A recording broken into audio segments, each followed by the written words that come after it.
ഉള്ളത് ഇന്ന് മകം തൊഴലാണ്. വിശ്വപ്രശസ്തമാണ് മകം തൊഴൽ. സ്ത്രീകളുടെയാണ് പ്രധാനപ്പെട്ട ഉത്സവമായിട്ടാണ് മകം തൊഴൽ കണക്കാക്കുന്നത്. ചോറ്റാനിക്കര ദേവി ലക്ഷ്മീനാരായണ സമേതനായി വില്ലുമംഗലം സ്വാമിയാർക്ക് ദർശനം നൽകിയതിൻ്റെ ഓർമ്മ പുതുക്കലാണ് മകം തൊഴൽ.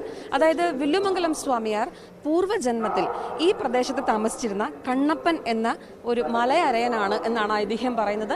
അദ്ദേഹം ആ ജന്മത്തിൽ അദ്ദേഹവും അദ്ദേഹത്തിൻ്റെ അനുചരന്മാരും അനുഷ്ഠിച്ച പൂജാവിധികളുടെയൊക്കെ ഭാഗമായി അദ്ദേഹത്തിൽ സംപ്രീതനായ ദേവി വീണ്ടും അദ്ദേഹം ജനിക്കുമെന്നും അത് ഈ സ്ഥലത്തായിരിക്കുമെന്നും ഇവിടേക്ക് ദേവി സ്വമേധയാ എഴുന്നള്ളുമെന്നും അങ്ങനെ ദേവി വരുന്ന സമയത്ത് ദേവിയെ സ്വീകരിക്കാൻ അദ്ദേഹം ഇവിടെ എത്തണമെന്നും അദ്ദേഹത്തിൻ്റെ ആഗ്രഹപ്രകാരമുള്ള പൂജാവിധികളോടെ ദേവി ഇവിടെ കുടികൊള്ളുകയും ആ സ്ഥലം ലോകപ്രശസ്തമാവുകയും ചെയ്യും എന്ന് കണ്ണപ്പന് ദേവി വരം നൽകിയിരുന്നു. ആ കണ്ണപ്പനാണ് പിന്നീട് പുനർജനിച്ച വില്ലുമംഗലം സ്വാമിയാരായത് എന്നാണ് ഐതിഹ്യം പറയുന്നത്.